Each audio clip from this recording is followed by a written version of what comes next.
पिछले लेक्चर में हमने आपके साथ मानव भूगोल का पाठ्यक्रम शेयर किया था कि मानव भूगोल की 5 इकाइयाँ आपके पाठ्यक्रम में आएंगी और उसमें हर एक इकाई के जो उपभाग हैं उनके अंदर कौन कौन से टॉपिक्स आएंगे। आज हम मानव भूगोल के परिचय से शुरू कर रहे हैं और यहाँ इस लेक्चर में हम उसकी परिभाषा डिस्कस करेंगे और उसकी ब्रांचेस डिस्कस करेंगे।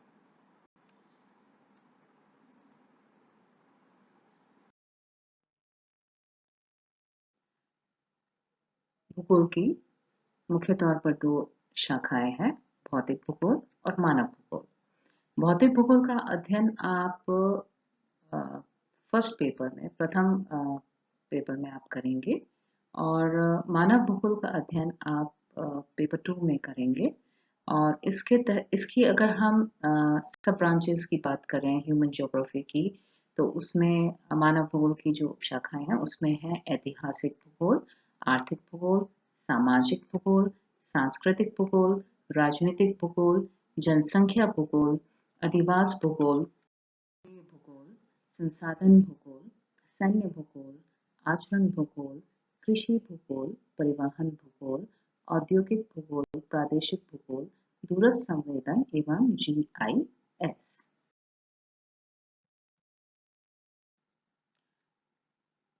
कई विद्वानों ने मानव भूगोल की परिभाषाएं दी हैं। उसमें जो प्रमुख परिभाषा दी है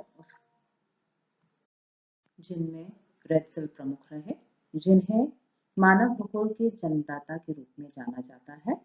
यह जर्मन विद्वान रहे। इन्होंने अपनी पुस्तक एंथ्रोपोजोग्राफिया को 3 खंडों में प्रकाशित किया और रेत्सल के अनुसार मानव भूगोल के दृश्य सर्वत्र पर्यावरण से संबंधित होता है, जो कि स्वयं भौतिक दशाओं का एक योग है। साथ ही मानव भूगोल की परिभाषाएं अन्य विद्वानों ने भी दी है, जिनमें फ्रांसीसी मानव भूगोल शास्त्री विडाल डी लाप्लाश रहे, जीन बूंज रहे, एल्सवर्थ हटिंगटन रहे, डेविस रहे, डिकन पीट्स रहे। यहाँ हमने एल्सवर्थ द्वारा दी गई परिभाषा को आपके साथ शेयर किया है। उनके अनुसार मानव भूगोल मानवीय क्रियाकलापों तथा मानवीय गुणों के भौगोलिक वातावरण से संबंधों की प्राकृतिक और प्रकृति और उनके वितरण का अध्ययन है।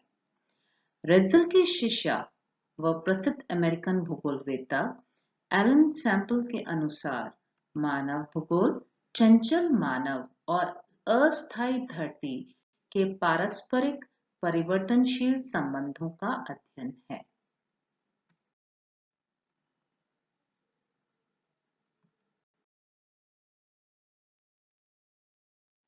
मानव भूगोल में अगर हम इन सब परिभाषाओं में देखें तो पृथ्वी तल पर मानवीय तथ्यों के स्थानिक वितरणों का, जिसके अंतर्गत मानव की उत्पत्ति से लेकर वर्तमान समय तक उसके पर्यावरण के साथ संबंधों का अध्ययन किया जाता है, मानव भूगोल की एक अत्यंत लोकप्रिय एवं बहु-उन्मोदित परिभाषा है। मानव एवं उसका प्राकृतिक पर्यावरण के साथ समायोजन का अध्ययन मानव भूगोल के अंदर किया जाता है। प्रदेशों के मानव वर्गों द्वारा किए गए वातावरण समायोजनों तथा स्थानिक संगठनों का अध्ययन भी मानव भूगोल में किया जाता है।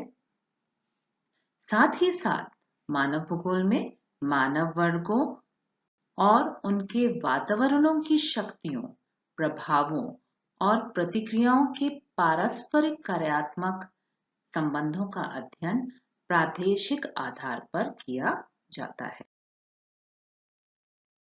भौतिक भूगोल भौतिक पर्यावरण का अध्ययन करता है, जबकि मानव भूगोल भौतिक, प्राकृतिक और मानवीय जगत के बीच संबंध, मानवीय परिघटनाओं का स्थानिक वितरण तथा उनके साथ घटित होने के कारण एवं विश्व के विभिन्न भागों में सामाजिक और आर्थिक विभिन्नताओं का अध्ययन करता है। मानव भूगोल का महत्व दिन प्रतिदिन बढ़ता जा रहा है। यूरोपीय देशों से लेकर पूर्ववर्तीय सोवियत संघ ले लें आप, या संयुक्त राज्य अमेरिका और भारत के विश्वविद्यालयों में इसके अध्ययन में वर्तमान समय में अधिकाधिक रुचि ली जा रही है। पिछले लगभग 40 वर्षों में मानव भूगोल के अध्ययन क्षेत्र का वैज्ञानिक विकास हुआ है और संसार के विभिन्न देशों में वहां की जनसंख्या की आर्थिक, सामाजिक, सांस्कृतिक उन्नति के लिए संसाधन योजना में इसके ज्ञान का प्रयोग किया जा रहा है।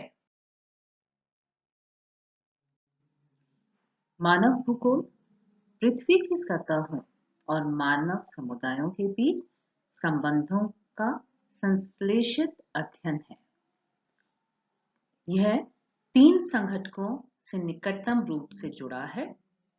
मानवीय जनसंख्या का स्थानिक विश्लेषण, मानवीय जनसंख्या और पर्यावरण के बीच संबंधों का पारिस्थितिक भूगोल एवं विश्लेषण और प्रादेशिक संश्लेषण, जो कि धरातल के क्षेत्रीय विभेदीकरण में पहली दोनों विषय वस्तुओं को जोड़ता है। मानव भूगोल की उपशाखाओं की अगर हम बात करें तो उसमें मनोविज्ञान भूगोल है। यह बड़े पैमाने पर स्थानिक संदर्भ में विविध प्रजातियों का अध्ययन करता है।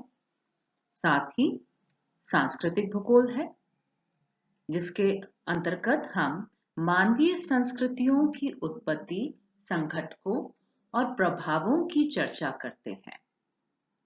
साथ ही साथ हम मानव भूगोल की उपशाखाओं में आर्थिक भूगोल का अध्ययन करते हैं। यह स्थानीय, प्रादेशिक, राष्ट्रीय और विश्व स्तर पर आर्थिक गतिविधियों की अवस्थिति व वितरण का अध्ययन करता है। आर्थिक भूगोल का अध्ययन निम्न बिंदुओं के अंतर्गत किया जाता है।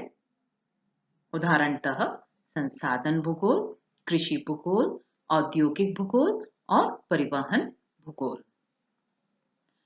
मानव विज्ञान भूगोल, सांस्कृतिक भूगोल और आर्थिक भूगोल के साथ साथ मानव भूगोल की उपशाखाओं में राजनीतिक भूगोल भी है। यह स्थानिक संदर्भ में राजनीतिक परिघटनाओं का अध्ययन करता है। इसका मुख्य उद्देश्य राजनीतिक व प्रशासनिक प्रदेशों के उद्भव व रूपांतरण की व्याख्या करना है। मानव भूगोल की उपशाखाओं में ऐतिहासिक भूगोल भी है, जिसके अंतर्गत भौगोलिक परिघटनाओं का स्थानिक व कालिक अध्ययन किया जाता है। साथ ही सामाजिक भूगोल भी इसकी एक उपशाखा है, जिसके अंतर्गत हम सामाजिक परिघटनाओं का स्थान विशेष के संदर्भ में विश्लेषण करते हैं। इसमें हम निर्धनता, स्वास्थ्य, शिक्षा, जीवन यापन का अध्ययन करते हैं। मुख्य रूप से इनका अध्ययन किया जाता है।